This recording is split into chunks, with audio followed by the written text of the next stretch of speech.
The story begins by explaining that the abyss is formed when the concentration of mana in the atmosphere reaches a critical mass. This abyss creates a link between the human world and the demon world, known as Void. The stronger the connection, the more powerful beasts will emerge. The protagonist recalls that on the night of the tragedy, the abyssal depth in his hometown reached 12, which was enough to summon a beast called the Lord. As beasts roam his hometown, the protagonist's grandfather expresses his disbelief at having to take his axe into battle once more. He urges the protagonist named Noel to leave and head for the shelter, assuring him that it will be the safest place. Noel wonders what his grandfather plans to do. His grandfather reveals that he intends to hold off the beasts until help from the Empire arrives. Noel knows well that there's no telling when that help will come, and realizes his grandfather is prepared to fight the monsters alone. He protests, insisting it's impossible and that his grandfather will only end up dead. But his grandfather chides him not to underestimate him, reminding him that he is known as the man who stands against death. He vows to protect Noel with his life and departs to confront the rampaging beasts, swiftly slicing through them. Meanwhile, Noel anxiously waits at the shelter. By morning, the sounds of fighting have ceased, and Noel ventures out to investigate, only to discover numerous monster corpses. Among them lies his grandfather, injured. Noel rushes to his side and realizes that his grandfather is still alive. His grandfather laments the toll of age, expressing disbelief that he might die like this. He reflects on the life of a seeker, explaining that choosing a life of combat means living with the constant presence of death. He then asks Noel if he still wishes to become a seeker, despite this knowledge. With tears in his eyes, Noel affirms his desire, and his grandfather urges him to become the strongest seeker possible. Soon after, his grandfather passes away, leaving Noel to grieve deeply. Noel recalls that his grandfather, Brandon Stolen, was the strongest seeker who once defeated a demon with an abyssal depth of 13, known as Cassides the Silverfish, earning him the title the man who stands against death. 2 years later, we find Noel in a monster lair with his party. He instructs his companions Lloyd and Walter to attack the monsters while asking Tanya to provide support. Tanya uses light magic to blind the monsters, allowing the others to defeat them easily. Noel explains that he holds the role of Talker, a support class considered the weakest. Next, they engage lesser vampires, with Noel noting that they are a lower class of vampire that cannot use magic. Instead, their queen is capable of rapidly reproducing, creating an endless number of spawns. Walter wonders if the spawns are all offspring of the queen, to which Noel confirms, but warns them to remain vigilant since each spawn possesses enough strength to tear apart an ox with their bare hands. One of the spawns lunges at Noel, but Tanya intervenes, reminding everyone that these monsters cannot be killed unless their heads are severed. They press forward, and Walter suggests they target the queen, the source of the spawns, to make the job more efficient. Noel points out that they can't do that since this mission is too challenging for a C-rank party like theirs. He insists they must eliminate the spawns first to increase their chances of success, and advises Walter not to prioritize efficiency above all else, or it could lead to disaster. Walter reluctantly agrees and sarcastically remarks that they will take orders from their party's useless buffer, joking that they are only able to tackle this B-rank mission because of Noel, the Great Talker. Noel is annoyed to hear this. He clarifies that the Talker class specializes in support and can boost the party's combat capabilities with buffing words, but is inherently the weakest in combat and relies heavily on his teammates. As he tries to explain further, he suddenly senses a monster preparing to attack and warns everyone to dodge. The monster releases a poisonous gas and everyone covers their noses. Noel finds himself enveloped in the gas, prompting Lloyd to suggest rescuing him. However, they are then attacked by the Queen of the Nest. Walter and Lloyd fight fiercely against the Queen, but their efforts prove ineffective, and they realize they have no chance of victory without Noel's buffs. Walter urges Noel to regain focus and give them orders. Noel retrieves his gun, firing at the monster and asserting that they should not underestimate him. He declares that he will demonstrate how a talker fights, activating a skill called Tactician to boost all party stats by 25. He instructs them to fall back as the monster prepares a ranged attack, and they comply. He then enhances the stamina and mana recovery speeds of his party members, and requests Tanya to cast a barrier around them while ordering the other two to keep attacking. With his buffs, they manage to slice the monsters significantly. Noel notices some spawns lurking nearby, ready to attack, causing Tanya to panic. He uses one of his buffs to stabilize her mental state and bolster her willpower, setting a timer for 74 seconds. He declares he will handle the spawns while they focus on the main body. He activates his Howl skill to stun the spawns and freezes them using his anti-BS gun, Silver Flame. One spawn manages to escape, prompting him to calculate the queen's movements and the time it would take to reach him. He decides to shoot the queen to distract it, allowing his comrades to strike. In the chaos, a spawn attacks Noel, but he narrowly dodges. Noel explains that the spawns freeze when the main body is killed. His party successfully finishes the job within the allotted time. They commend Noel but also chastise him for being reckless, knowing the spawn would stop moving once the queen was defeated. This reminds Noel of a moment from his past when he lamented being given the weakest job and expressed his desire to be a warrior like his grandfather. His grandfather had reassured him, pointing out how he resembled his late mother and expressing confidence in Noel's potential as a seeker. He had promised to raise Noel as the strongest seeker possible and urged him to trust him. As Noel and his party exit the monster lair, he resolves to become the strongest seeker and surpass even his grandfather. The scene shifts to Atre, the capital city of the Velanon Empire, highlighting that the nation's prosperity is rooted in its magical civilization. This empire is more vulnerable to the abyss than most other countries and has developed magical technology using materials derived from the beasts.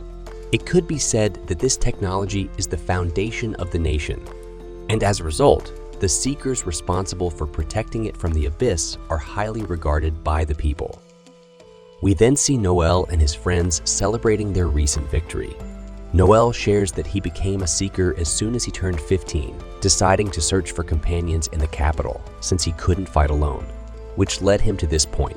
Walter comments on their last job, noting that they earned a total of $5 million, while Lloyd reflects on how far they have come in the years since they formed their party. Lloyd believes they can aim even higher, revealing that he is the leader of the group. Noel considers their party strong, but thinks it would be even better with a scout. For now, he decides to focus on gaining experience with this group. Walter notices Noel lost in thought and tells him to enjoy the party, offering to listen if he has concerns. Noel brushes him off, and Walter speculates whether Noel is still upset about their refusal to negotiate for an additional $500,000 in their reward. He advises Noel that it's unwise to dwell on money as a seeker, reminding him that his grandfather would have said the same if he were there. This recollection prompts Noel to remember his grandfather's advice. Seekers should be concerned about money to ensure they have the best equipment for explorations. His grandfather had emphasized that one cannot achieve a higher status without financial resources, encouraging Noel not to be swayed by others' opinions, as being labeled as evil could be considered a badge of honor for a seeker. His grandfather had been called many names over the years, such as the man who stands against death and the undying demon, and he urged Noel to never allow anyone to belittle him. Noel reassures Walter that he isn't angry, as the issue has already been resolved. Tanya then points out that Walter keeps bringing up the topic, calling him pathetic. A drunken Walter retorts that Noel shouldn't be stingy about money, as it could reflect poorly on their party's reputation. Noel sarcastically accepts the blame for everything, prompting Walter to demand that he speak respectfully since he is 2 years older. Noel counters that age is irrelevant for Seekers. It's ability that counts. He urges Walter to stop using his age as a shield, which frustrates Walter, leading to a heated argument between them. Just as it seems they might come to blows, Lloyd intervenes, and Tanya calls them both idiots. Lloyd then casually reminds her that they are all teammates and that they share the reward. They learn that each member received only $250,000 after splitting, with Lloyd explaining that the remainder was spent on party operational costs, equipment repairs, and payments to the clan. Tanya expresses her dissatisfaction with this outcome, but Lloyd assures her that their party's funds are steadily increasing. He mentions that if they take on another significant mission, they could earn a similar amount again. However, Noel reminds him that such missions are rare. Unlike clans, they do not receive direct missions from the country. He explains that all Abyss purification tasks are handled by clans, and if they fail, they must pay a penalty. Noel then inquires about their party's total savings, and Lloyd reveals it stands at around 12.8 million. Noel proposes they use this money to establish a clan, explaining that they need to pay 20 million to the country to do so, promising to provide the remaining 7.2 million. He argues that forming a clan would be better than relying on second-hand jobs from other clans. Lloyd points out that in addition to the 20 million, they will also need a base of operations in the capital, which could be costly. Noel mentions he already has an affordable location in mind. Tanya objects, asserting that they are still newbies, and it's premature to pursue this. Noel questions when they will be ready, stating they will always be newbies unless they establish their own clan. He insists he possesses all the necessary knowledge to get started and only lacks the experience of running a clan. Lloyd cautions that they won't land significant jobs without the country's trust. However, Noel argues that the country will trust them because they are young and attractive. He explains that the nation desires more seekers, as they are seen as idols and heroes. Seekers must be youthful and appealing, and other clans are composed of similar individuals. They would also receive sponsorship fees if they partnered with a company. Walter finds it hard to believe that their looks will earn them better treatment from the country, but Noel insists that they will. Tanya expresses concern that this amounts to selling themselves. Despite her objection, Walter agrees, stating he has grown tired of taking second-hand quests. He argues that this move will enhance their status and increase their earnings. Walter adds that this way, he can indulge in romantic pursuits, prompting Tanya to protest. Lloyd grows angry at Walter's comment and defends Tanya. Noel then points out that they are at an impasse with 2 votes on each side and asks Lloyd, as the leader, to make a decision. Lloyd wonders if Noel is serious, and upon confirming his sincerity, he learns that if he doesn't agree, Noel will quit the party and take his share of the savings. Noel reminds them that he formed this party to achieve his dream of becoming a seeker greater than the legendary Overdeath. Hearing this, Lloyd agrees to establish a clan, although Tanya appears displeased. Lloyd reassures her that this was bound to happen eventually and suggests they continue this discussion the day after tomorrow, as they still have alcohol in their systems. They all agree and prepare to leave.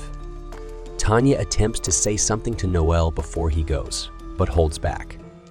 The next day, Walter rushes to Noel's room, informing him that Lloyd and Tanya have betrayed them. Later, Noel finds out from a letter that Lloyd made bad investments, got into debt, and stole all the group's money to pay it off before fleeing the city. After reading this, Noel laughs uncontrollably, which makes Walter angry at his partner's carefree attitude. Noel explains that he couldn't help but laugh at the humiliating downfall of Lloyd, who was once great. He then asks Walter where he got the letter. Walter says he found it in Lloyd's lodgings after hearing about a good job at the tavern that morning. He went to notify Lloyd and Tanya before anyone else, but when he arrived, they were gone. The lodging owner gave him the letter, and according to the owner, Lloyd left around 8 p.m. the previous night. Knowing this, Noel concludes they fled right before Itri's gates closed. It's now 9:30, meaning they've been gone for 12 hours. Noel's plan is to check the gate records to see where they left. He thinks Lloyd and Tanya probably didn't rent horses to avoid leaving tracks, so they might be able to catch up. Walter, however, just wants to give Lloyd a satisfying beating. After Walter speaks, Noel gets serious and says this is a betrayal. If they find Lloyd and Tanya, it'll likely turn into a fight to the death since both are strong. It won't be easy, especially because of their past as friends. Even if they win, they won't recover the money, which is why Lloyd and Tanya fled, pretending it was a romantic escape.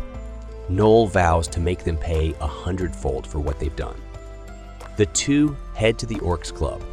When they arrive, Noel announces to all the Seekers that Lloyd and Tanya have fled the city with the group's money. He offers a reward of 2 million Phil for capturing them alive. Walter asks why Noel is doing this, and Noel explains it's easier to have many people searching for the fugitives. Soon, a member of the Lightning Bite group volunteers to go after them, asks for details, and sets off with his team. Other tavern goers join in as well. After several leave, a man approaches and says he knows where Lloyd and Tanya went, but wants payment for the information. Noel offers him 1 million Phil, but the man asks for 1.5 million. Noel sticks to his offer, realizing the man is a poor old seeker who can't find work anymore. The man gives in and tells them he saw Lloyd and Tanya on Varley's Road, heading through the South Gate. Their likely destination is Karnat Village. Noel asks the man to gather his group and meet him at the South Gate. Walter will go with the man, while Noel has something to take care of first.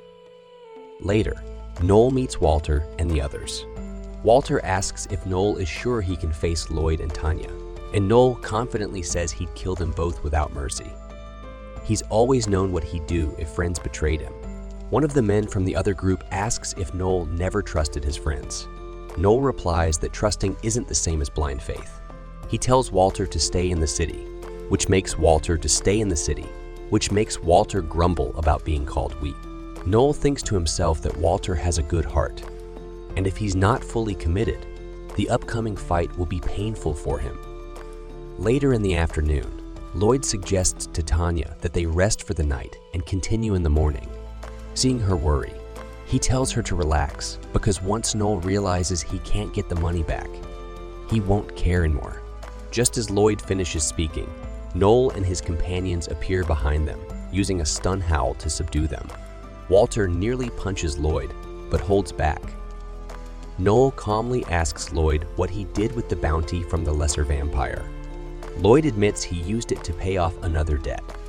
Noel deduces that the investments mentioned in the letter were a lie, and that Lloyd spent all the money on gambling. Walter becomes even angrier, knowing Lloyd wasted the money they risked their lives for. At that moment, Lloyd shouted that Noel and Walter didn't understand what it meant to be a leader. He didn't want to spend the money, but realized he was already drowning in debt. He believed his former companions had no right to criticize him, since they left him to bear the burden of leadership. Now, they wanted the benefits when it was convenient for them. As Lloyd kept talking, Noel kicked him in the face and reminded him that it was Lloyd who wanted to be the leader. Even after losing all the group's money to gambling, Lloyd still wanted to play the victim. As he ranted, Noel kicked him several more times, and Lloyd began begging him to stop. Walter looked away, not wanting to see the scene, feeling uncomfortable. The rest of the group was in awe of Noel's determination to punish the former leader. While Tanya pleaded for the violence to stop, Noel asked Tanya if she wanted to take the kicks for Lloyd, and warned he wouldn't hold back just because she was a woman. Noel then used his confess ability, which forced Tanya to tell the truth. She admitted that she also gambled with Lloyd and spent the group's money. However, she blamed him, saying she could have made a fortune if he hadn't stopped her from gambling. After hearing this, Noel lifted his head. Tanya complained that using mind control spells for personal gain was illegal. But Noel explained it was allowed when the goal was to make a criminal confess, which had just happened.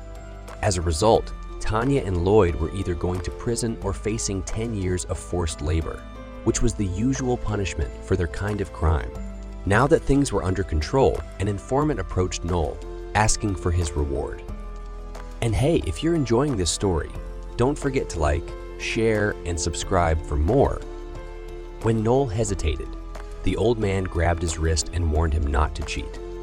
Noel knocked the man to the ground, calling him a failed seeker with bad equipment.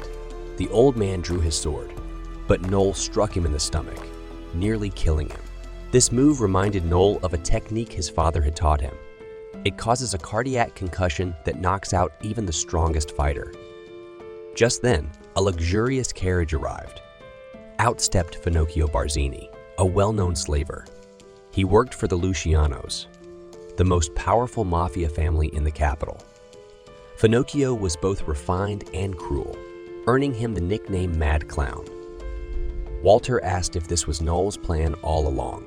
Noel confirmed that Lloyd and Tanya probably had no money, so he made a deal with Finocchio to sell them as slaves to recover the lost funds. Otherwise, they would be handed over to the military police, where only 2 of criminals survive forced labor. Finocchio offered 6 million fil for the pair, but Noel said the price was too low. The slaver explained the Church of the Holy Cross was about to issue a decree of poverty, meaning the wealthy would have to cut back on luxuries. Spending too much would attract the church's attention. Noel asked if even the most powerful mafia couldn't defy the church, and Finocchio confirmed this. Noel stood firm, raising the price to 11 million. Surprised, Finocchio raised it to 12 million. After more bargaining, the price shot up to 15 million. Finocchio threatened Noel, but Noel replied that he would tell everyone that Finocchio paid 30 million instead of 15, making Lloyd and Tanya seem even more valuable. Finocchio could then sell them later for 90 million. Impressed by Noel's cleverness, Finocchio offered him a leadership position in his mafia family. Noel refused and asked for the final deal. Finocchio agreed to 15 million but warned Noel never to pull such a stunt again.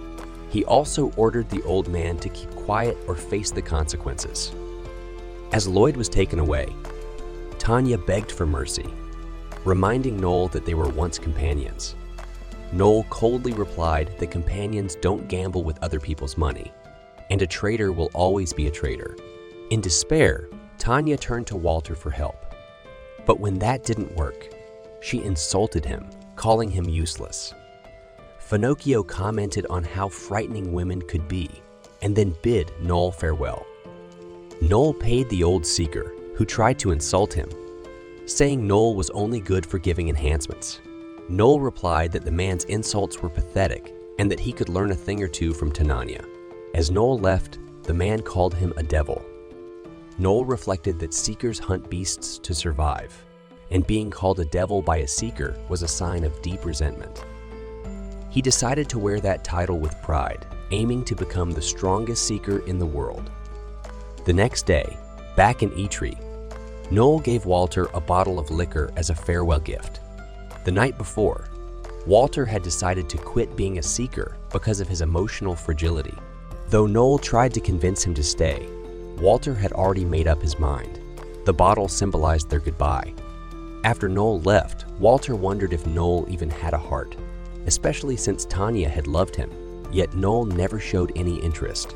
In the end, all Noel cared about was becoming stronger, which made him the group's only special member. With that, Walter took a sip from the bottle, calling Noel his best friend. Meanwhile, Noel thought about starting over. He compared himself to a snake shedding its skin to grow stronger. With that in mind, he planned to rebuild the Blue Beyond. The scene begins with a girl noticing a recruitment notice posted by Noel, thinking she has finally found Noel. Later, in a tavern, Wolf is seen telling Noel that he will not get anyone worthwhile through his recruitment notice. Noel, annoyed, asks Wolf to stop bothering him. Wolf argues that all the peeled people are already in other clans or parties. Despite Wolf's insistence, Noel tells him to mind his own business. Wolf, trying to be friendly, suggests that Noel cannot fight alone and should consider joining his party. Wolf explains that his party is called the Lightning Bite and consists of skilled members, including an elven archer named Alicia. He suggests Noel will make more money if they join forces rather than forming a new party. This irritates Noel, and the other members of Wolf's party tell him to stop bothering Noel. Alicia teases Wolf, saying his constant talking is why he gets rejected by girls. Embarrassed, Wolf quiets down, and Noel mentions that he would be willing to join the party under one condition. Wolf, thinking it would not be a problem, is surprised when Noel asks to be made the leader. Wolf's party members agree, saying Noel is smarter, but Wolf refuses to give up his position as the founder and leader. At that moment, the girl from earlier sneaks up on them, startling everyone. Wolf is shocked that she managed to sneak up on Alicia, an excellent tracker. The girl introduces herself as Alma and says she is there because she saw Noel's recruitment poster. They sit down to talk, and Noel starts by asking her age, explaining that kids cannot become seekers. Alma confidently reveals she is 21 years old, which makes her 5 years older than Noel. Wolf's party members ask her a series of questions, which she answers without hesitation. Noel then asks about her class and rank, and she tells them she is a scout rank C. Noel thinks that a scout skilled in tracking would be useful in the abysses. Noel asks Alma why she wants to be a seeker, and she replies that she has no interest in becoming one. Instead, she is only interested in Noel because he is the grandson of Overdeath. Noel is surprised to hear this and asks how she knows about his grandfather. Alma reveals that her grandfather once fought Overdeath, resulting in her grandfather losing his right hand. Noel wonders if she is seeking revenge, but Alma explains that revenge is pointless. She simply wants to see what kind of seeker Overdeath's grandson has become. Noel tells her that his grandfather is dead and apologizes. Alma shares that her grandfather also passed away last month, so there is no need for an apology. Noel then asks for the name of her grandfather, and Alma reveals that he was Alcor Judicli. Everyone in the tavern is shocked because Alcor was the founder of the Society of Assassins, a notorious organization that kills for money. A seeker named Logan becomes angry, thinking Alma is lying. Wolf tries to intervene, telling Logan that this is none of his business. But Logan refuses, citing an unspoken tavern rule that only seekers of a certain prestige are allowed inside. Alma admits she did not know this and realizes she is a novice. Logan warns her that regulars often punish those who break this rule. Alma then asks Noel what determines a seeker's prestige, and Noel explains that it ultimately comes down to strength, not just class and rank. Alma realizes she only needs to defeat Logan and quickly takes him down with a chop and a kick, surprising everyone. Impressed by her skill, Noel hires Alma on the spot. As the excitement dies down, Alma's stomach growls and she mentions she is hungry. The scene then cuts to Alma eating croquettes with Noel, who comments that the food is nothing special. Alma, having grown up in the mountains, finds it plenty special. Noel realizes Alma is truly Alcor's granddaughter, and she asks if he had doubted her until now. Noel admits it was natural to be skeptical given her sudden appearance and bold claim. Alma replies that she believed he was Overdeath's grandson as soon as she saw him. She explains that his eyes tell her he is willing to do anything to win, which reminded her of her grandfather's warning about Overdeath. Her grandfather had told her never to fight Overdeath head-on, as he was unpredictable and unbeatable. Alma tells Noel that his eyes brought back those memories, and Noel asks if she had been training to be an assassin in the mountains. Alma confirms this and adds that while she has not reached the rank yet, she has already met the requirements to become an assassin. Noel begins by wondering why Alma didn't join the Assassin Society given her skills. Alma explains that she did attempt to join them, and as part of her test, she had to fight a weak assassin. She easily defeated him and was about to kill him, following the Society's rule that the strong survive and the weak must die. However, the referee stopped her. Alma asked the referee who he really was, and he revealed himself to be Simon Gregory, the current leader of the Assassin Society. She learned that the Society's rules had changed, and they no longer killed people on a whim. Simon told her she wasn't fit for the Society and she was kicked out. Alma goes on to explain that the Society no longer trains assassins in the old ways because they no longer need them. She also mentions that the Assassin Society, which has always been independent, is soon going to be brought under the control of the Crown. Noel realizes this means the Society will become affiliated with the government. Alma explains that their new leader has decided to shift the Society's focus toward espionage rather than contract killings, believing it's the only way the Society can survive. Noel recognizes this as very important information and worries that he might get killed for knowing it. Alma, however, assures him that she will protect him like a big sister, though Noel dislikes her pretending to be his elder sister. The next day, Noel and Alma are in a forest, and Noel asks Alma how much she knows about talkers. Alma responds that she only knows talkers are weak on their own, but have powerful support skills that benefit their party. Noelle confirms this, but explains that using buffs isn't easy. A single mistake can cost the entire party, so talkers must assess the entire battlefield before casting. Their real job is to control the battlefield by giving orders to maximize their teammates' potential. However, talkers cannot buff themselves, and they struggle to survive on their own. Alma believes Noelle can survive on his own, and Noelle admits he would be long dead if he couldn't. They stop by a river, and Noelle asks Alma to catch a monster for him. He explains that monsters are flora and fauna mutated by the abyss, and hunting them is part of a seeker's duty. He shows her a picture of a killer rabbit, which Alma thinks looks cute. Noelle warns her to be careful since these creatures are just as aggressive as they are cute. He then tells her they will conduct an experiment, where she will catch the monster while he buffs her. Alma insists she doesn't need his help, but Noelle explains that it takes time for a body to adjust to a talker's buffs. He asks if she has the Axel skill, and Alma says she does, mentioning that it doubles her speed but can also quadruple with stacking. Noelle points out that she didn't master the skill immediately but had to train her body to handle it. Similarly, Alma will need time to adjust to his buffs, and how well she adapts will influence their future strategy.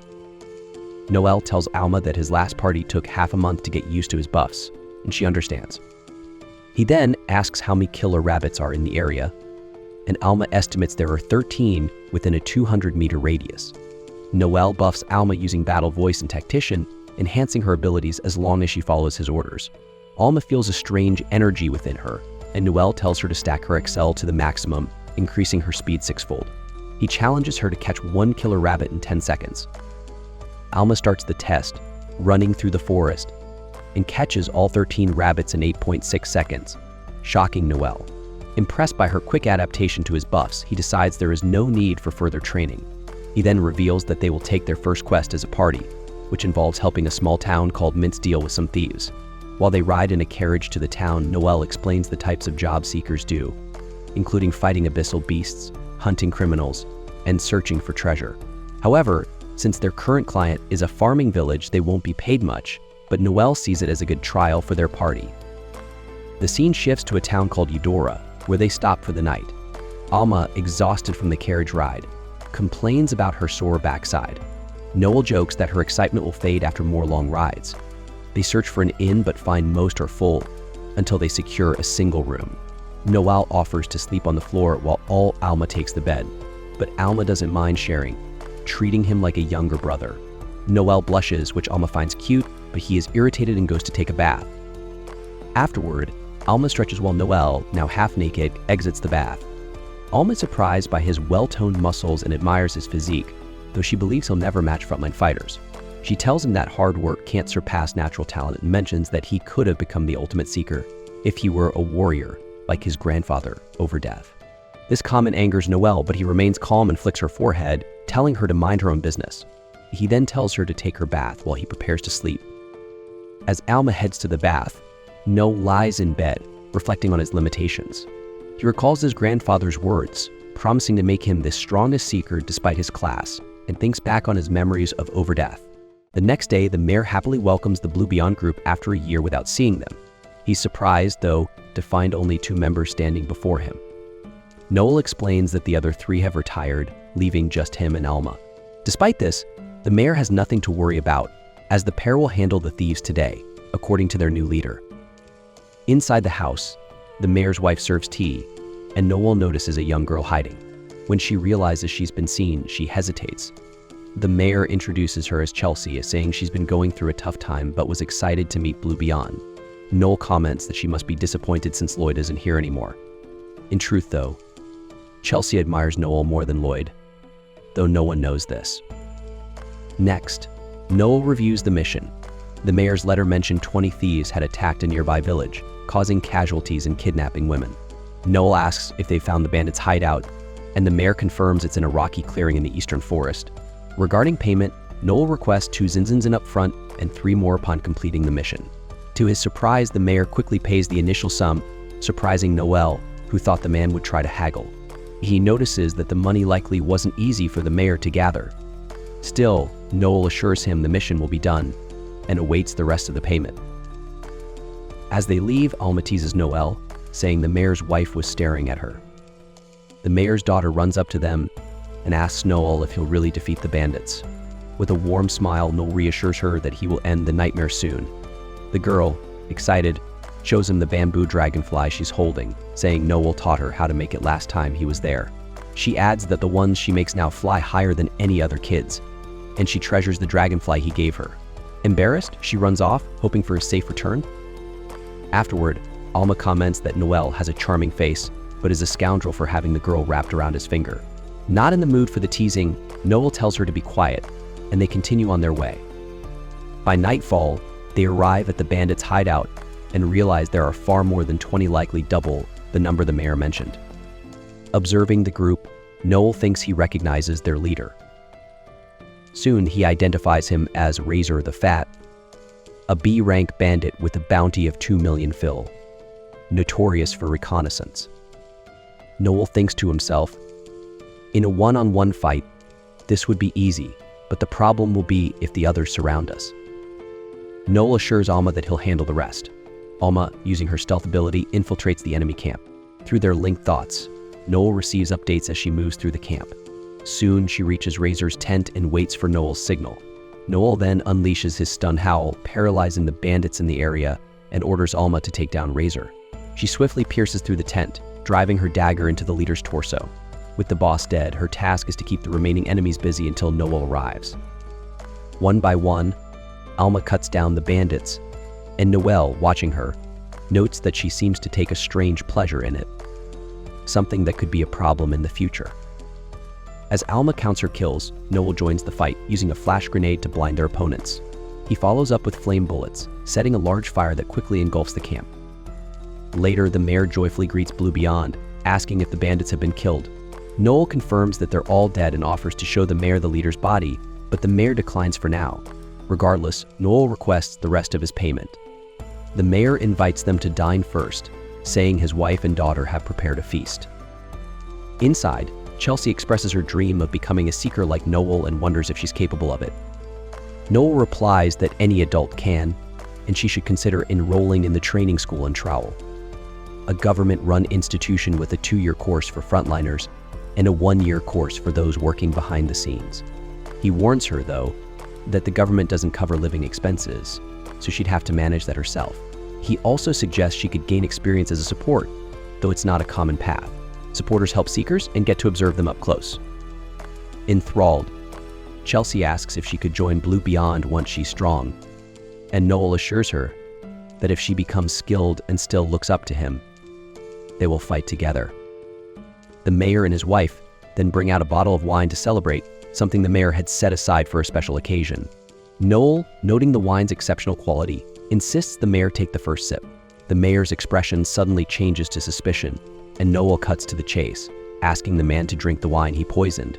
The mayor is stunned, demanding to know why Noel would accuse him of such a thing. Noel calmly explains that the mayor wouldn't need to pay Blue Beyond if its members died, and he could simply take their money and gear. The mayor, growing more anxious, demands to know why Noel is accusing him of such a plot. Noel gives 3 reasons. First, a man who lies about the number of bandits to lower the reward wouldn't open a bottle worth 1 zenden filled just out of generosity. Second, the wine is cheap, and Noel can tell by the smell that it's starting to spoil, meaning it's been open for a while, unlike the story about saving it for this moment. Lastly, Noel senses the mayor's bloodlust as soon as he mentions the wine. Alma wonders how the mayor thought he could fool them with such a simple act, especially since the recon class builds up poison tolerance. The mayor loses his composure, insisting there's no proof against him. But Noel presses him to take the first sip of the wine if there's nothing wrong. Panicking, the mayor knocks over the glass and calls for help. At this point, Noel uses his confessed magic, forcing the truth from the mayor.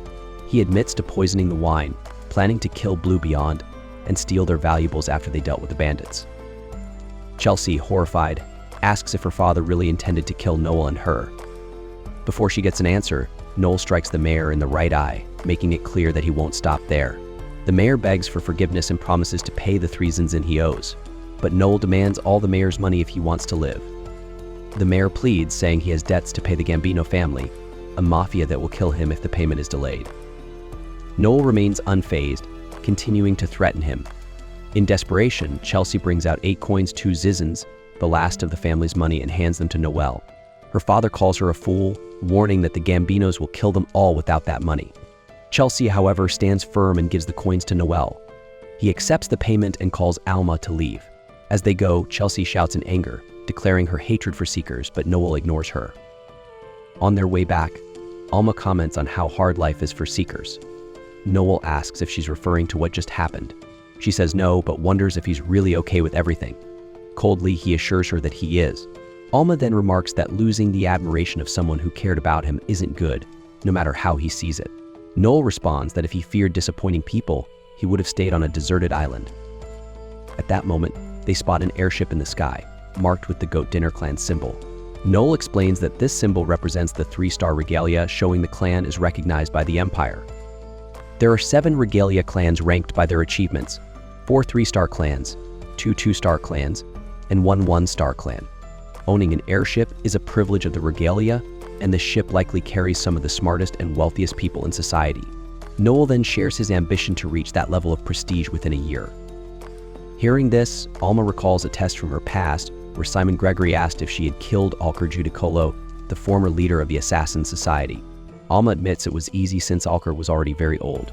Simon had told her that Alker sought power and was a reaper in human form, but he could never surpass the Overdeath, and that failure consumed him. Simon then asked if Alma was really Alker's daughter, to which she revealed she was born from a woman Alker had kidnapped from a village. Alker never wanted children, he wanted someone to be just like him. He believed that by creating an invincible version of himself through Alma, he could erase his defeat to the Overdeath. Because of this obsession, all of Alma's siblings died except her.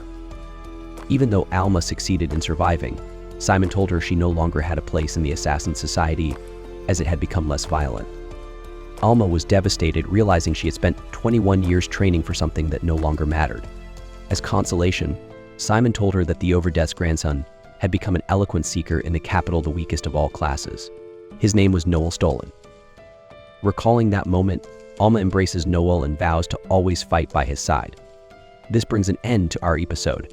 The story shifts to a public bathroom where a man drags an officer into one of the stalls, knocking him out. Taking the fallen officer's hat, he disguises himself as the unconscious man. As he exits, he runs into a rookie officer who comments that his stomach feels better. The disguised man replies in agreement before resuming his post guarding a cell that holds a prisoner on death row. This prisoner, Hugo Capelius, known as the Puppet Master, left Etre, the Empire's capital, trembling with fear. Meanwhile, Noelle is training by running 2 laps around the castle walls with a barrel filled with rocks, adding weight to the exercise. This route is part of his daily routine, and he must complete it within 2 hours. Years ago, his grandfather subjected him to intense training, insisting that the beasts won't wait for you. This rigorous regimen began the day Noelle declared his intent to become a seeker. Since then, his once kind grandfather transformed into a demanding mentor, putting Noelle through grueling exercises to prepare him for the dangers he would face as a seeker. Unlike other seekers, eloquents like Noelle don't possess special powers to strengthen themselves, so they rely on relentless training to survive. Although the routine was brutal, Noelle continued day after day, finding solace in rare smiles exchanged with his grandfather. Years later, with a physique that reflects his intense training, Noelle recalls the words of Alma Judicoli, who once praised his physique but noted that hard work couldn't rival natural talent.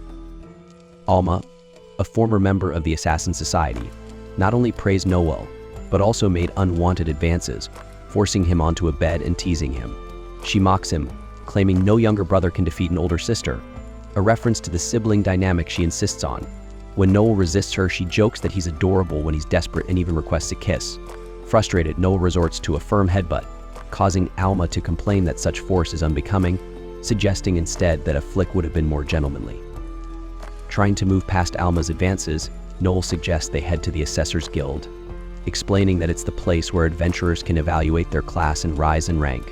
Inside, Noelle tells Alma that assessors are usually gnomes who dedicate their lives to studying classes, although they themselves don't rank up.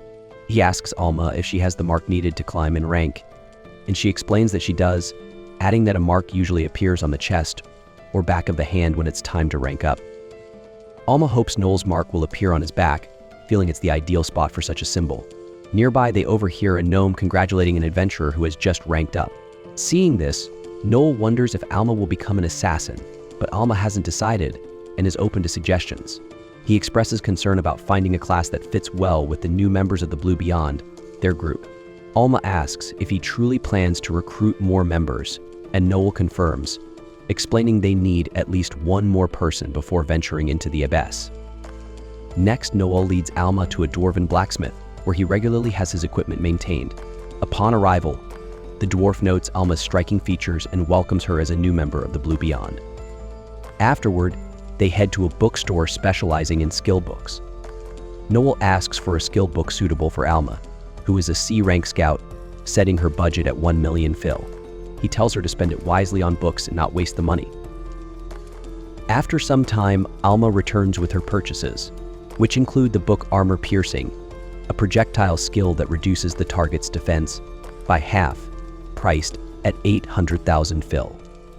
She also bought a large stuffed bear as a memento for 200,000 fil, making her total exactly 1 million fil. Although she could see Noel's frustration, she reassured him that it was the perfect purchase. Alma is curious about what Noel wanted to buy, but he admits it was out of his budget. He had his eye on exorcism, a skill for eloquence that can instantly vanquish undead foes. However, it costs 30 million fil, well beyond what he can afford. While they're in the store, Noel notices a mysterious figure passing by and decides to follow. The figure leads him to a dirty alley where he realizes it's Loki, who comments on the unpleasant surroundings but explains that he needed a private place to meet. Loki hands Noel information about a prisoner Noel is interested in recruiting for the Blue Beyond, despite the man's death sentence. Convinced that the prisoner was set up, Noel paid Loki to investigate the case to prove the man's innocence. Loki questions Noel's decision to recruit a convict, expressing concern about his unconventional methods. The protagonist takes Loki's comment as a compliment and shifts the topic, praising the investigator's work and mentioning how Loki's reputation as faithless is well-deserved. As an imitator who can copy others' appearances, Loki has the skill to infiltrate any place undetected. After paying Loki, Noel asks him to continue gathering information on the case. In return, Loki provides an extra piece of information. A harmful substance is spreading through the area with a dangerous side effect of inducing uncontrollable rage. Its use has led to a rise in violent incidents and stabbings around the district. This substance is linked to the Luciano family, even though the region is under the control of the Gambino family, led by Albert Gambino. Meanwhile, Alma dines on her steak with a tense expression until an old friend unexpectedly arrives.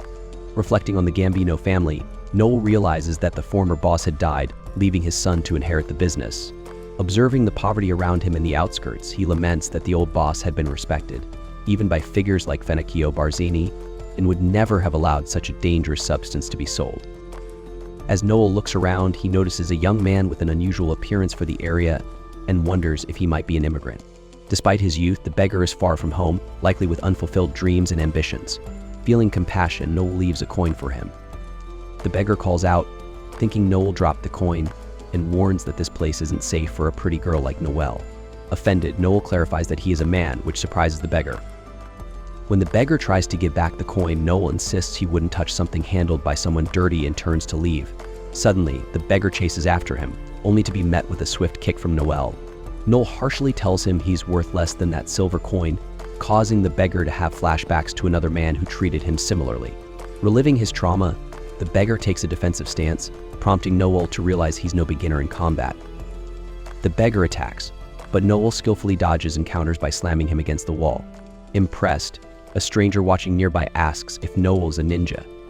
Noel explains that ninja is a subclass of reconnaissance from a distant eastern country, deducing the beggar's origin. Sensing great potential, Noel considers recruiting him for Blue Beyond. Noel mentions that he's of the eloquent class, but the beggar has lost interest in titles and prepares to fight. However, their skirmish is interrupted by a small man named Miguel, who addresses the beggar as Koga and reminds him to behave. Alma, meanwhile, tells her friend about her ranking options as a reconnaissant, assassin, torturer, pursuer, or bandit.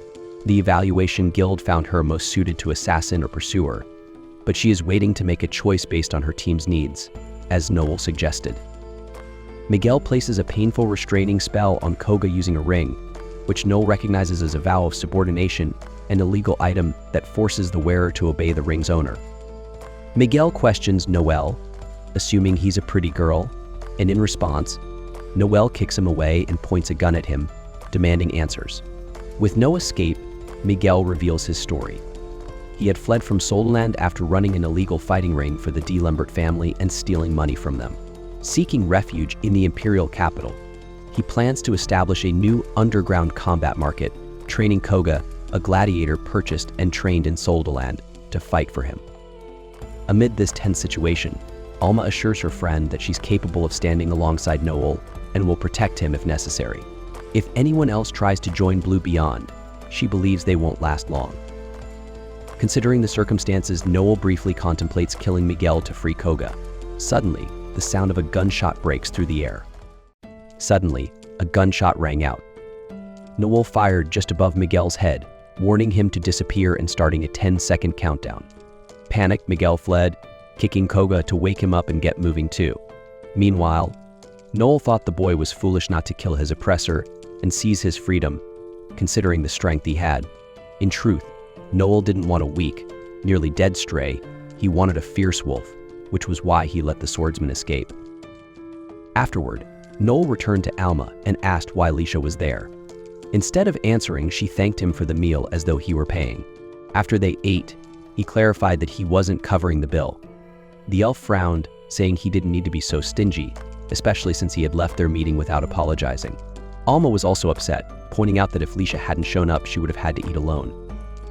Reluctantly, Noel agreed to pay the bill, but only for today. Changing the topic, the elf asked if the leader of Blue Beyond had found a new recruit. As his delay suggested, he was scouting. Though Koga's image crossed Noel's mind, he replied that he hadn't found anyone worthwhile. Instead, he'd been gathering information on a dangerous new substance spreading in the area. It provided a high but left users out of control. Since the distributor was unknown, Noel advised Lisha to be cautious and tell Wolf to do the same. The elf found it odd that Noel was concerned for her clan, but he insisted he was just sharing information with a colleague. Lisha pretended to understand and said her goodbyes, as it was almost time for her shift. Before leaving, she invited Alma to a cafe with the best sweets around, saying they'd go as friends, not colleagues. Touched, Alma agreed, declaring them best friends now. Excited, Lisha tried to include Noel, but he bluntly told her to scram. With the elf gone, Noel reflected that if Lisha knew about the substance, it might already be circulating outside Gambir's territory, and he could only hope it wouldn't cause trouble. Speaking of Gambir's notorious mafia, Miguel was next shown facing Albert Gambino. Gambino mocked him for thinking he could escape with his family's money, pointing out that the D'Lemberts had posted a wanted poster and asked Papa Luciano to turn Miguel in. Miguel realized he was in serious danger, facing the cruelest man around. Despite the orders, Gambino admitted it wouldn't be fun to hand him over, as it would be doing a favor for a low-level gang like the D'Lemberts. Sensing an opportunity, Miguel flattered Gambino, emphasizing his status in the prestigious Luciano family. Playing along, Gambino responded that even he understood the value of respect, and since the D'Lemberts didn't know how to use him, Miguel eagerly offered to work for Gambino instead. However, Gambino announced he would deal with him by skinning him alive, turning his insides into ham and sausage, and selling it back to the D'Lemberts. Gambino instructed his assistant, Leos, to prepare. Meanwhile, Koga thought grimly that he would die like an animal despite all he had endured, but at least it would be over. Next, a man with overdue debt, the mayor of Minsk, entered Gambino's office, saying he had the money until a seeker named Noel Stalin had robbed him, even taking his wife and daughter hostage and gouging out his eye. Noel had taunted him, saying it was better to throw the money away than give it to Gambino's weak family. Hearing this, Gambino promised justice against Stalin. However, because the mayor had delayed payment, Gambino demanded his right arm as penalty. He ordered Koga, a swordsman skilled with a long sword, to cut off the mayor's arm with a wooden cane. Skeptical, the mayor doubted it was possible, but with a swift, almost invisible motion, Koga obeyed, splattering blood everywhere and thrilling Gambino. Miguel seized the chance to boast about Koga, describing him as an undefeated champion from the Far East who had been raised with love but was now available to the mafia boss. Gambino accepted the offer immediately. After this brutal display, Koga reflected on his life. Born to a wealthy merchant father and a beautiful mother, he was meant to be an heir to the Tsukushima name, but bandits attacked his parents before his birth, and his mother's mind deteriorated afterward. When she gave birth, his father doubted Koga was his child. Over time, his mother took her own life, and no matter how hard he tried, his father only responded with scorn and violence, making Koga feel cursed and unwanted. One day, Koga woke up on a boat, realizing he had been sold into slavery. It was then that he met Miguel, who became his master. Forced into underground fights, Koga's desperation for acceptance led him to tear up when Miguel praised him for his victories. In the twisted world of underground fighting, this was the first compliment he'd ever received. Back in the present, after Koga donned his armor, Leos asked if he was ready. That night, Loki called Noel aside to inform him that the Gambino family was after him, based on the mayor of Mince's lies. Noel mentioned that the previous Gambino boss had been decent and wanted to know how someone as unhinged as Albert took over. Albert Gambino, the only son, was known for his cold-hearted nature. Suddenly, Noel sensed someone approaching, armed, and immediately guessed it was an enemy. Benny asked if Loki had betrayed him, and the faithless one confessed that he had. Noel pointed out that setting a trap for a client was unprofessional, but Loki, having been paid handsomely, claimed he valued his life enough to start anew in another country. Noel, drawing his pistol, remarked that Loki overlooked one crucial detail: Noel had no reason to let him live. Regretfully, he admitted he liked Loki. Loki replied that he felt the same, accepting his fate with open arms. Noel questioned Loki's apparent lack of self-preservation. Loki confessed he realized too late that he had sold out not only Noel, but also his own pride. Seeing this, Noel spared him, warning him not to leave the capital, as he intended to bring down the Gambino family. Loki laughed and cried, calling Noel a true character before leaving. Alone, Noel took a combat potion that granted 10 minutes of strength but came with brutal side effects. He then arrived at the location where Koga, now in heavy armor, awaited him. Koga was surprised to face Noel, whom he had only met earlier that day. Noel noted how quickly Koga had risen in rank, getting a better master. Noel warned that their duel wouldn't be interrupted this time. But Koga didn't draw his sword, admitting he was reluctant to fight Noel and felt he owed him for the silver coin. Noel was suspicious, wondering if Koga was bluffing. But Koga clarified that he was bound by his master's orders, even though he still had his pride as a longsword swordsman, specializing in slicing techniques. In response, Noel introduced himself as someone who could channel abilities by consuming mana and had inherited the powerful techniques of the great Overdiev. Without hesitation, Noel fired at Koga, who dodged and charged swiftly. Noel narrowly avoided his attack, then pulled a rope attached to the ceiling and launched a flame bolt, intending to overwhelm Koga with fire. But Koga expertly sliced through the air, creating a vacuum that kept the flames at bay. They engaged in intense combat, with Noel attempting a low blow that Koga narrowly avoided. Koga complained, but Noel reminded him that in a fight to the death, anything goes. Using a flash bomb, Noel temporarily blinded Koga, who countered with his secret blade technique, Tsubomgeshi. Frozen cuts appeared in the air, ready to strike at his command. The duel continued fiercely, but ultimately Koga emerged victorious, standing over Noel. Despite his victory, Koga showed respect, admitting Noel was the best opponent he'd ever faced.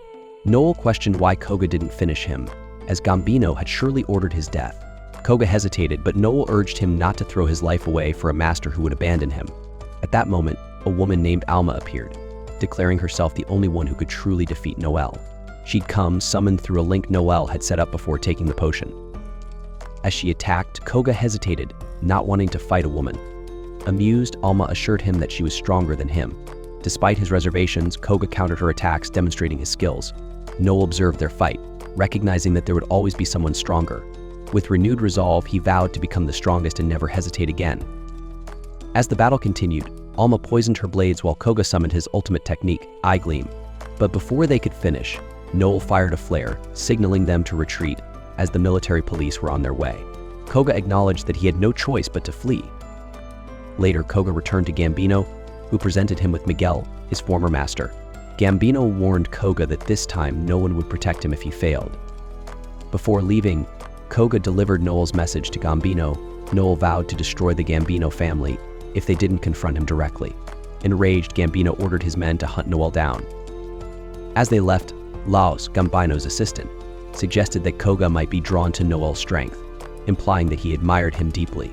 Koga hurriedly denied it, but Laos remarked that one day he'd understand what it meant to be captivated by another's strength. Later, Gambino, accompanied by his men, found Noel in a tavern, ready to confront the eloquent fighter directly. Albert brazenly grabs Noel's wine, takes a drink, and mocks it as rotten. He assumes Noel must be struggling financially if he's drinking such low-quality stuff. Unfazed, Noel warns that drinking uninvited tarnishes the Gambino family's reputation and that not even the former boss could handle him, a wild dog. This enrages Albert, who orders Noel to never say such things again. But Noel calmly tells him to get his ugly face out of the way before he spoils his meal. If they want to discuss disrespect, Albert threatens he could cut out Noel's tongue so he never tastes anything again. Noel laughs, calling Albert all bark and no bite, especially around his friends. Albert's patience snaps as he threatens the tavern's owner. But Loven steps in, warning Albert that trouble won't be tolerated here, as the Seeker's Tavern has its own reputation to uphold.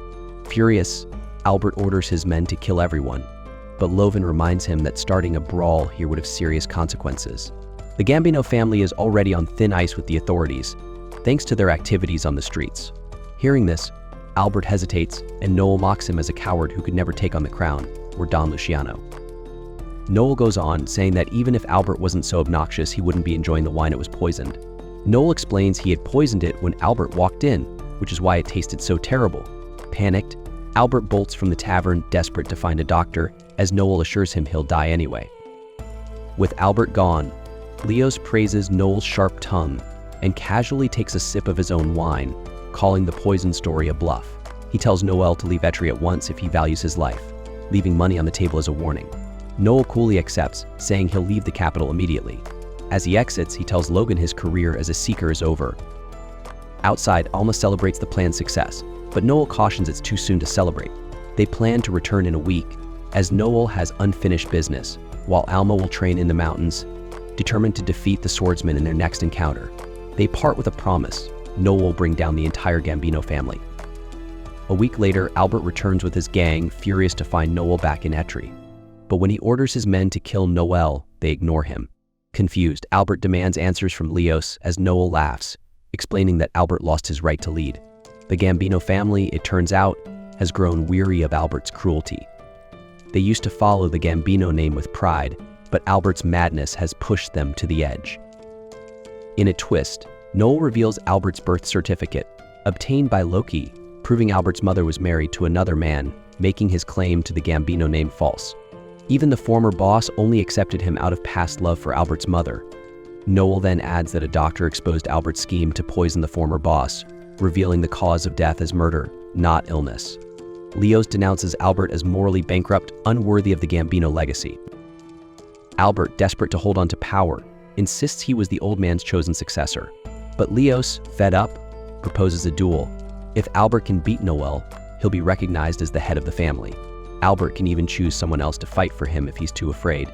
Yet, Albert refuses, still claiming his position. At this, Finacchio Barzini, a respected family member, steps forward, declaring Albert's actions shameful and that he's come to witness the duel. Noel Stalin carefully considered why he called Finocchio for this duel. He believed it was fitting for Finocchio to exact revenge on Albert Gambino, whose actions and dealings had disgraced his family name with a dangerous substance. If Noel defeated Albert in this fight, Finocchio promised him a reward of 50 million fil. Albert, desperate to avoid the fight, protested that he never agreed to a duel. Finocchio, losing patience, grabbed Albert by the face and told him to face reality if he truly wanted to be part of the Luciano family. Cornered, Albert asked what would happen if he somehow managed to win. Finocchio promised to continue recognizing him as head of the family and would personally ensure the Seekers forgot about the tavern incident. Seeing no way out, Albert summoned Koga Tsukishima, his loyal swordsman, to fight on his behalf. Noel had expected this, knowing that Koga's oath of loyalty prevented him from betraying his master. Alma stepped forward, volunteering to fight in Noel's place, but he stopped her. This was a matter he intended to handle himself. When Alma objected, insisting he stood no chance, Noel confidently told her she still had much to learn, if she thought that way. Facing Koga, Noel declared that the third time would be the charm. Koga studied Noel and noticed the fierce determination in his eyes, the kind of look that said he believed victory was already his. It was unsettling, and Koga suspected Noel had a secret plan, or some hidden strength. Despite his doubts, Koga prepared himself, as Noel demanded to be killed if Koga had the chance. Koga assured him he had no intention of holding back. Pinocchio announced the start of the fight. Noel began with his ice bullet while Koga countered with his mad cherry blossoms technique. Albert, watching from the sidelines, smirked, confident that Noel's weak class would guarantee his defeat. As the fight progressed, the battlefield transformed into a frozen arena with ice spreading everywhere, isolating the combatants from the crowd. Koga drew his sword, enhancing his attacks with the brilliance of his AI technique. Noel, knowing he would be cut to pieces in close combat, stayed cautious but did not back down. He decided to use Koga's suspicions to his advantage. Throwing his pistol aside and drawing a dagger, Noel boldly invited Koga to end the fight up close. But before charging, he made a bizarre statement. "You can use orange peels to remove grease stains." The strange comment momentarily confused Koga, giving Noel the chance to strike. However, Koga quickly recovered and delivered a powerful blow to Noel's arm, nearly severing it. Gritting his teeth through the pain, Noel managed to disarm Koga with a clever maneuver. Impressed, yet unfazed, Koga retrieved his weapon with incredible speed and resumed his assault, more determined than ever. During one of Koga's strikes, he accidentally triggered Noel's hidden ice capsules, which nearly immobilized him.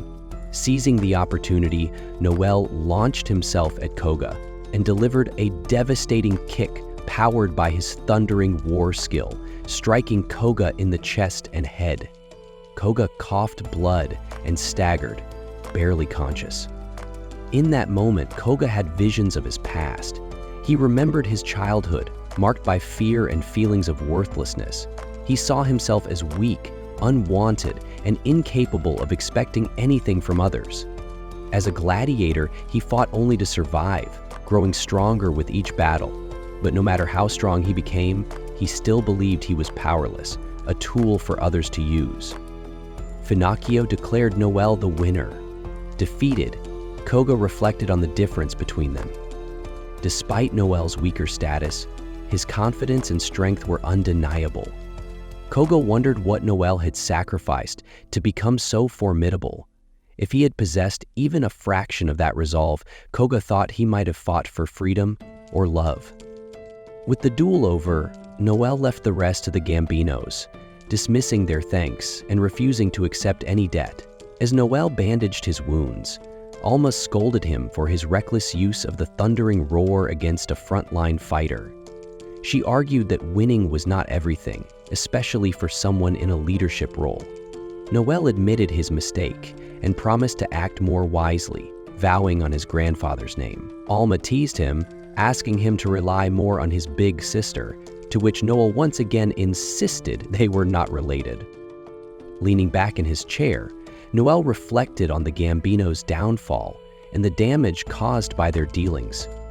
He was certain the girl they had wronged could now rest in peace. Later, Pinocchio congratulated Noel on his victory and proposed a private discussion. Once Elma left, Pinocchio offered Noel a place in the Luciano family, perhaps even leadership over the Gambinos. Noel, however, declined. At just 16, he found the idea strange. But Pinocchio argued that leadership was about heart, not age. Noel made it clear he had no interest in serving anyone and rejected the offer for the second time. Barzini, known as the Mad Clown, had a reputation for using underhanded tactics, and this time he pulled his dirtiest trick yet. As a specialist in reconnaissance and a punisher, Barzini lacked physical strength, but made up for it with unusual and sinister abilities. After Noel refused his offer twice, Barzini decided to take things further. With his powers, he extracted Noel's heart from his chest, holding it in his hand as a horrifying bargaining chip. Noel was horrified, pointing out that losing one's heart should mean death. Yet here he stood, alive.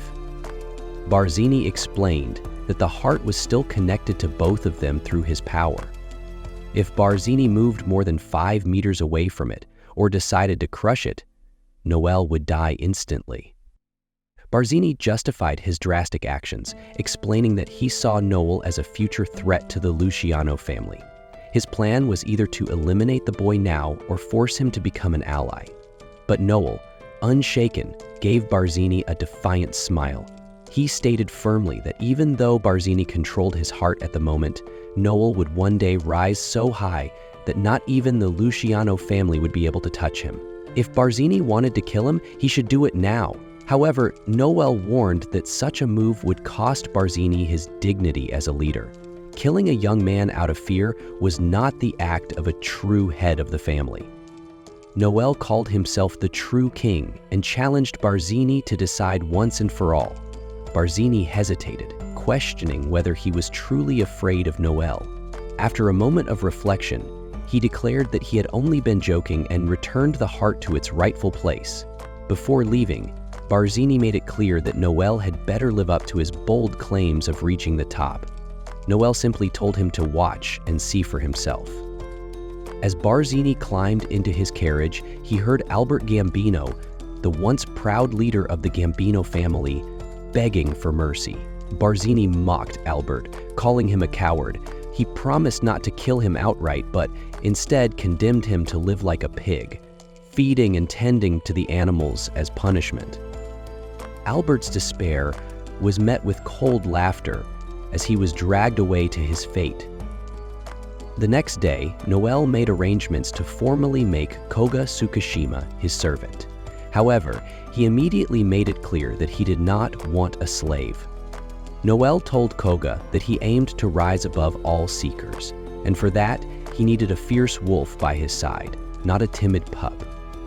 Koga, who had been used and controlled his entire life, confessed that he did not know how to live outside of servitude. But seeing Noel's resolve inspired him. If Noel wanted a wolf, then Koga would become one. Noel extended his hand, welcoming Koga into his group, the Blue Beyond. The team wasted no time and dove straight into training, battling a battalion of armed goblins. Noel's strategic mind shone through as he directed Alma to attack the goblins at the rear, while Koga took on the front line. Alma used her armor-piercing technique to weaken the goblins, giving Koga an easier path. Meanwhile, Noel's thunderbolt cleared out most of the lesser goblins, leaving only the goblin general. Koga smiled, ready to prove himself as the fierce wolf Noel wanted. But before he could strike, Alma had already defeated the goblin general. Annoyed, Koga complained about Alma stealing his moment, while Alma teased him for being too slow. Noel stepped in, reminding Alma that acting independently during a battle could put the team at risk. He also reminded Koga that victories and rewards were shared among the group. Despite the bickering, Noel praised their efforts, calling their first mission as a team a success. He then announced his plan to register Blue Beyond as an official clan. By doing so, they could take on high-paying state contracts and avoid working under other clans.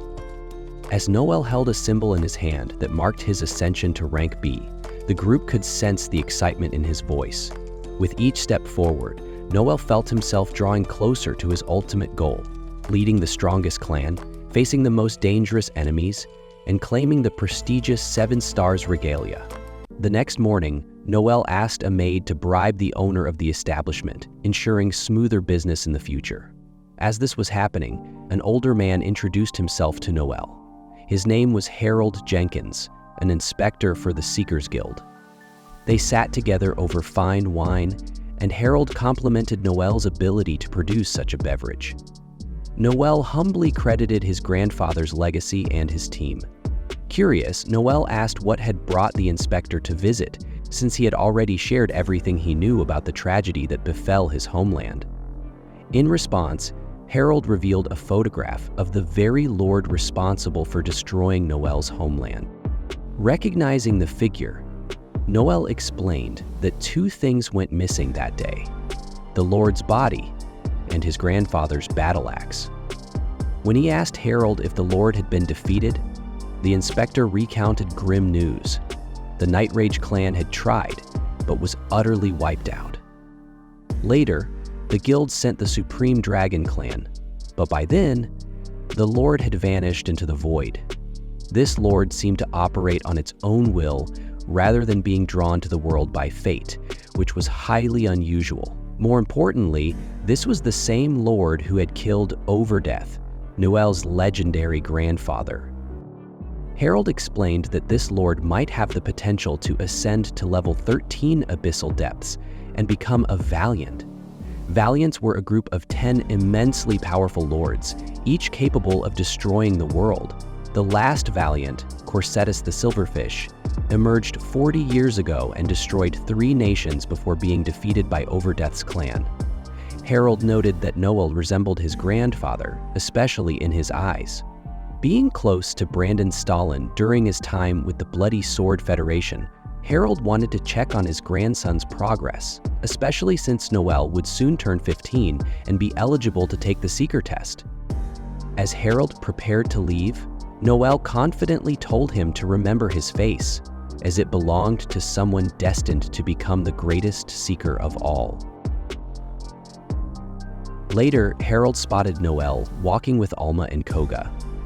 When the group arrived at their meeting place, Koga appeared nervous and asked if they would be okay during their interview with the inspector.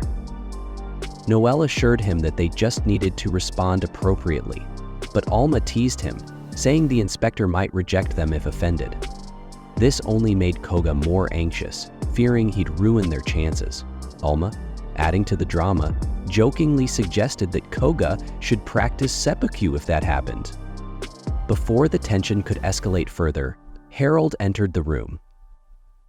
Reviewing their report, Harold acknowledged that the group had secured a clan house and the required 20 million guarantee. However, he noted that they still lacked notable achievements. Confidently, Noble promised to achieve rank B as soon as his application was approved. Alma, not missing the opportunity, reminded everyone that she was already rank B, leaving only Koga at rank C. When Harold confirmed their proposed clan name, Blue Beyond, and concluded the interview, Koga was puzzled. He asked if that was truly the end, only for Harold to outright reject their application to form a clan. Meanwhile, far away, 2 soldiers observed an incredible sight within a massive magical sphere. Zeke Feinstein, deputy master of the Supreme Dragon Clan, single-handedly defeated a level 12 abyssal lord. The soldiers marveled at his unmatched power, calling him the Innocent Blade, and one of the strongest in the Empire. Back at the meeting, Harold explained his decision. The guild was looking for exceptionally strong seekers, and merely meeting basic requirements wasn't enough. He revealed confidential information. An underground mana river to the west was nearing a critical point. Within a year, it would erupt, creating a massive abyss and summoning a level 13 abyssal lord. Koga, terrified, asked if this disaster could be prevented. Harold explained that the mana channels were like veins. Disturbing their flow would cause catastrophic tremors, potentially rendering Earth uninhabitable. The last time a Valiant emerged, it took the Empire's best Seekers and Regalia clans to defeat it. Harold listed the top Regalia clans, including Supreme Dragon, Pandemonium, and Lorelei, but admitted even they might not be enough to stop a level 13 lord. Harold emphasized that there was no time to train novices like Blue Beyond. Hearing this, Noel rose to his feet. He acknowledged that their current efforts weren't enough for the inspector's standards, but made it clear that this was only temporary. After leaving the meeting, Harold privately reflected on Noel's boldness, wondering if it came from his grandfather. Brandon Stalin, appearing in spirit form, confirmed that Noel inherited this fiery determination from him. Harold admitted he had high hopes for the boy. Outside, Koga struggled to understand why Noel seemed to accept the rejection so easily, feeling it was a sign of giving up. Noel, however, turned to him with fiery determination. He declared that this rejection was just the beginning and an opportunity to rise. With the emergence of a level 13 lord, he saw a chance not only to protect humanity, but to make Blue Beyond a legendary name in the process. Defeating Corsetus, also known as the Silverfish, had brought immense progress to the Empire. The heart of this abyssal lord was transformed into a device that produced an endless supply of clean water, a groundbreaking invention that became a blessing for the entire empire. This showed how hunting powerful beasts wasn't just about survival. It also advanced magical engineering and improved civilization. This was why Seekers were celebrated as heroes. They didn't just protect people, they were the driving force behind humanity's progress. Noel Stalin had ambitious plans to join the elite ranks of the Regalia as quickly as possible. Kuga, his teammate, was confident they'd achieve this goal within a year, but Alma added that Noel had claimed it would take less time. Determined to surpass expectations, Noel boldly declared they'd do it in 6 months. Noel's confidence stemmed from their team's unique strengths: an unbeatable swordsman from the Far East, the granddaughter of a legendary assassin, and the grandson of the great Overdeath himself. However, Noel understood these qualities weren't enough on their own. To stand out and form a clan, they needed to build a strong reputation. Around this time, a journalist announced breaking news. Zeke Feinstein, the Supreme Dragon's deputy master, had defeated a level 12 abyssal lord. Hearing this, Noel realized they needed a similarly spectacular feat to capture public attention. He immediately vowed to devise a plan.